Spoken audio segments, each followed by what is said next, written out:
I'd like to welcome the talented, the globetrotting, the fashionpreneur, soon-to-be mogul, Aulgah Nato. Aulgah, welcome back to Double O Direct. Thank you. It's so Happy nice to New have Year. you. Happy New Year! Oh my, oh my, oh my, oh my. All right, oh my. Oh my. Aulgah. Yes. I am loving this growth. I am loving what you're doing with your line. Okay, full disclosure. I went online. Right. I went to Aulgah_Nato and I was looking at things. I'm like, okay, that's cute. That's cute. Then you're like, Olivia, I have some other pieces I want to share. And I'm like, that's my last year collection. Yeah. Because this, I'm telling you, you've transitioned so much. So first, for those who don't know, give me some background on Aulgah and then give me some background on Nato Woman. So my name is Aulgah Nato. I'm born from a family of 6, and my journey, I feel like I've repeated myself so many times in every interview, also with you, but just in case you're hearing my voice and knowing my journey for the first time. Yeah, I didn't study fashion. I studied communications. Yes. And I loved fashion from the time I can't trace when. But my mom died when I was 9 years old, leaving us with tons and tons of clothes. And I only have one sister and the rest are brothers. And so my sister took her share and left me with mine. And this is how far I can trace my fashion touch and sense and everything, because I used to resize my mom's clothes. Yes, my mom's clothes to fit me. Yeah. Can you imagine? My mom died in her late 30s, and then I was 9, and I resized these clothes to fit me. And of course, after my high school, I told my dad I wanted to do tailoring, and that was not a discussion. My dad is a military man. Oh, you don't negotiate. So it was his words or just his words. yes. So those dreams were, of course, not anywhere. So I went to school and studied PR and communications. And afterwards, I had an opportunity to step out of the country. And that's where I felt like I needed to be more authentic. Yes. I needed to be more African. I didn't want to be, someone to mistake me with any other woman from anywhere in the world, but I needed to feel more Kenyan, more African, and everything. And so I started with my fashion journey there, watching lots of fashion channels, YouTubes, doing my sketches. And so when I got back home, I was like, I need to enroll in a fashion school to start this. Again, I told my brothers when I came back home that I wanted to do this. And they said, I mean, what's wrong with you? Instead of thinking of, advancing in your education, you're thinking of tailoring. What is wrong with you? Yes. And so I was so shy to push on this. And I got a job as soon as I was back here. And I resigned after a year or plus working with this company. And I didn't tell anyone in my family.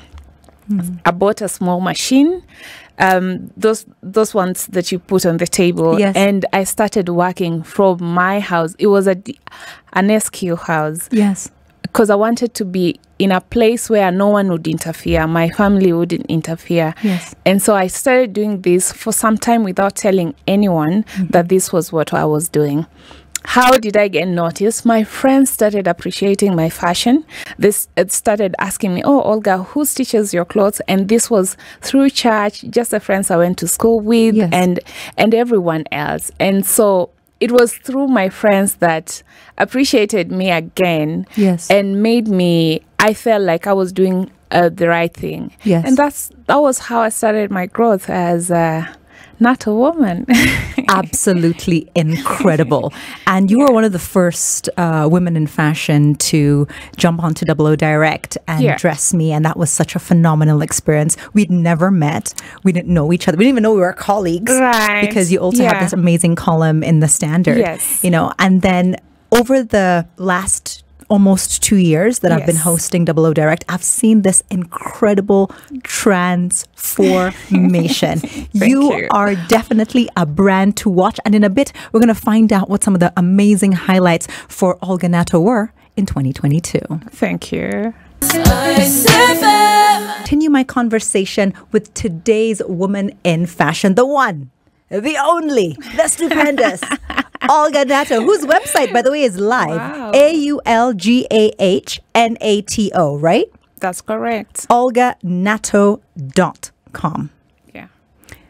E-commerce happening right there. Right. We are digital. Right. And we are live. Right. Speaking of live, tell me about 2022, because I could not get off your social media. I was an addict. I was like, Olivia, sleep. You need to sleep. Tell me. It was about work. Yes. Yeah, work, and we mix work and fun. So I like to work hard and play just as hard. Yes. Yeah. So last year, about fashion, I think I had a number of fashion shows.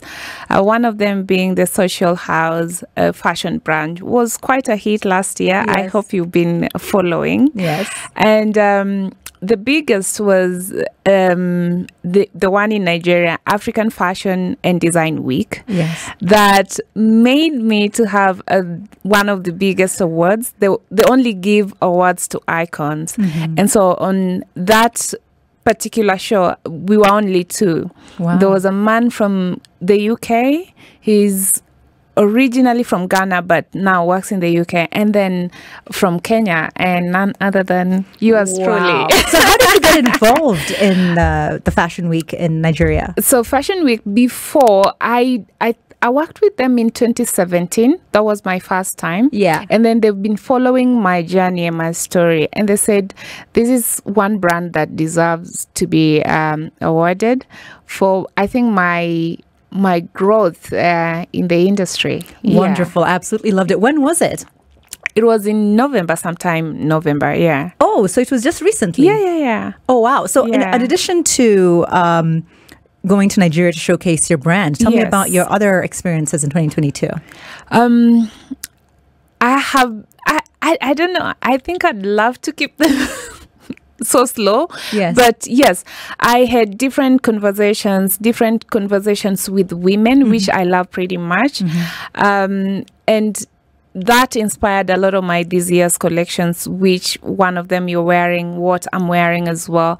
And I think I'd want to express myself more on how my interactions with women are.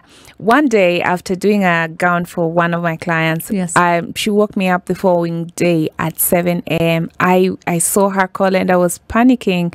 I thought like maybe I ruined her event or something. Yes. And she called me and told me, Aulgah, this is the part where I can't afford to pay you. Uh-huh. I am calling you to say a very big thank you. Yes. Thank you for dressing me. Yes. Thank you for making me look so stunning.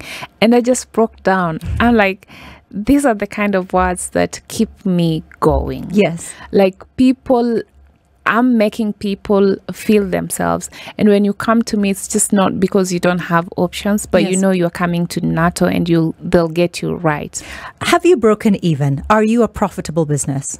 I am a profitable business. Why do you say that like you're shy? I am. And where do you find a majority of your customer base comes from? Are we talking Kenya? We're talking Nairobi? Do you ship to East Africa and beyond? Where do you primarily interact with your customer base? My customer major is in Nairobi. Okay. Before COVID, I used to ship to Europe. Mm-hmm. And then after COVID, things slowed down. We are hoping this year is a much brighter and better year. Yes. So I'm going to be back or do better than what I used to do before. Yeah. Demographic in terms of age. Right. How old is the Nato woman?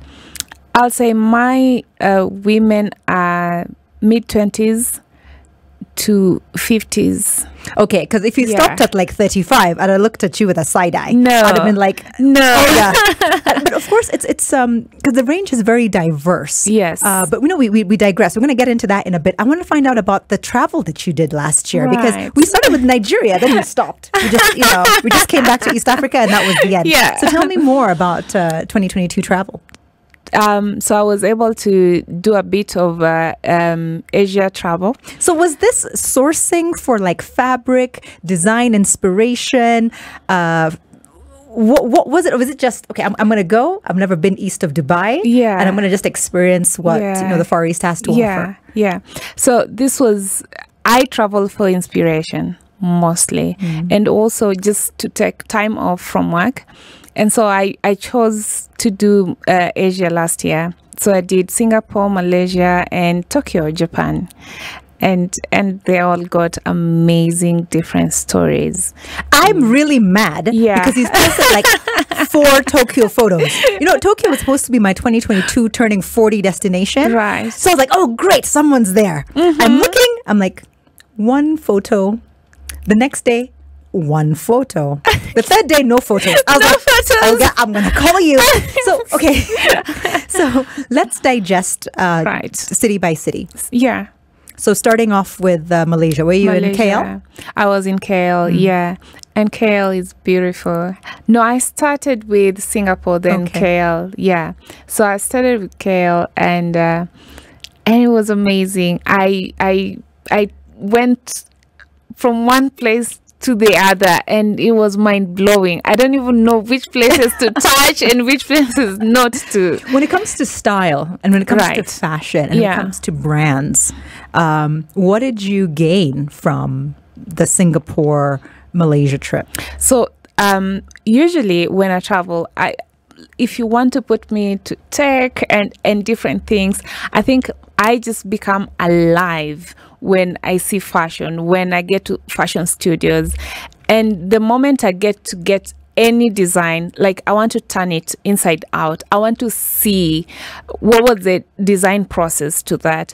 And so I interacted with different brands. There was a day I spent my entire day in Chanel shop and going through their designs and what makes their brands stand out like so much.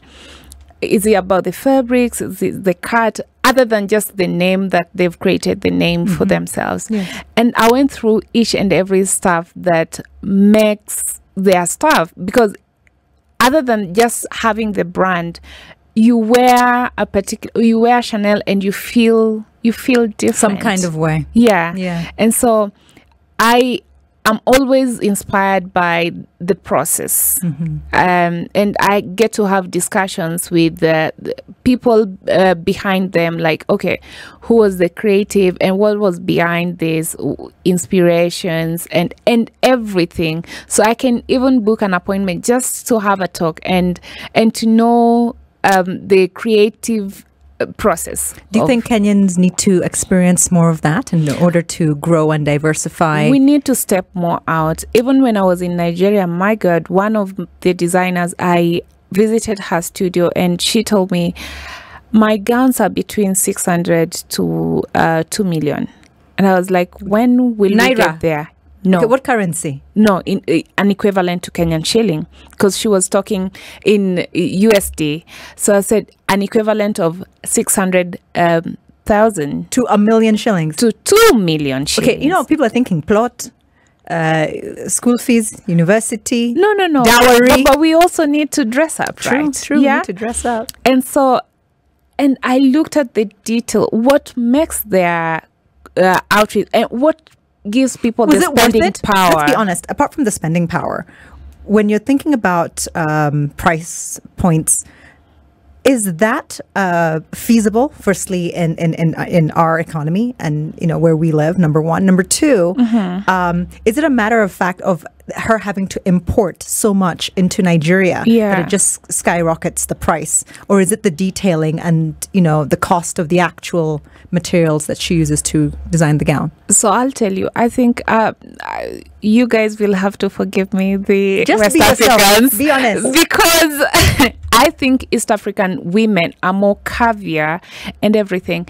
And when I touch some of those gowns, they come with heaves. They come like you wear them and you have the shape. Okay, so basically you have it's like a push-up bra built in. Yes, you have hips and a derriere built in. Yes. So the Nigerian gowns, it's all built corset. And then there's a corset. Okay. So there's a lot of work because for a proper corset, you need proper boning. You have proper, thread work. There's a lot that goes into it.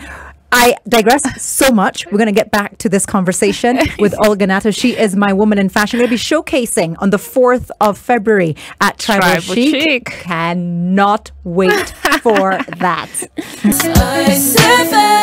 Morning, Nairobi. I am Olivia Otieno. This is Double O Direct with a woman host, music by women, and women guests like Dr. Christine Garuya, MD, MSc, DTM&H, Assistant Professor, Section of Global Health and International Emergency Medicine, Director of Global Health Research, Wellness Officer, Department of Emergency Medicine, Yale New Haven Hospitals, and the daughter my mother wished she had. I know, that's a mouthful. But you have time to digest it as I continue my conversation with today's woman in fashion, Aulgah Nato. Aulgah! Yes? What has inspired this new collection? How many pieces are in the collection, and what is your color palette like?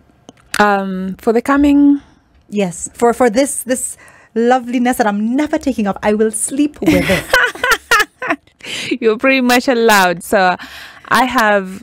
red, I have black, I have black and white, I have white. I'm a lover of white.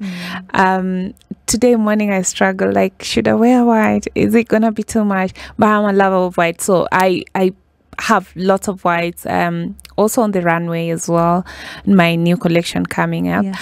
I love blue, royal blue is there, and and yellow, a tinge of yellow. Yes. Yellow was the first dress, the color of the first dress you put me in. I saw you in Tokyo. They seem to have a very minimalistic way of dressing, and when I wore the dress, and I love that dress. I'm not wearing it today, but when I wore the dress, it reminded me, it was very Japan. It had a bit of a touch of Japanese kimono. Yes. I walked around in their local fashion. So there is their international fashion of different brands, and then the local fashion. They use pure silk. Wow. And equally, their stuff are super expensive. Yes. I went, I wish I could have shared with you before. I took pictures in some of their collections, in different studios that I visited. Yes. Their fabrics, I think it's their fabric that makes their stuff to be extremely expensive. They also have brocade with mix of silk, and they have raw silk.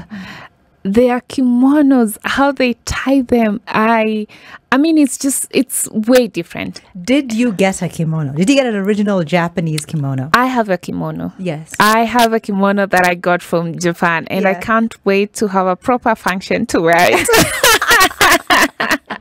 That's the one time you will not be a Nato woman. No. Yeah. It's amazing. I'm so looking forward to it.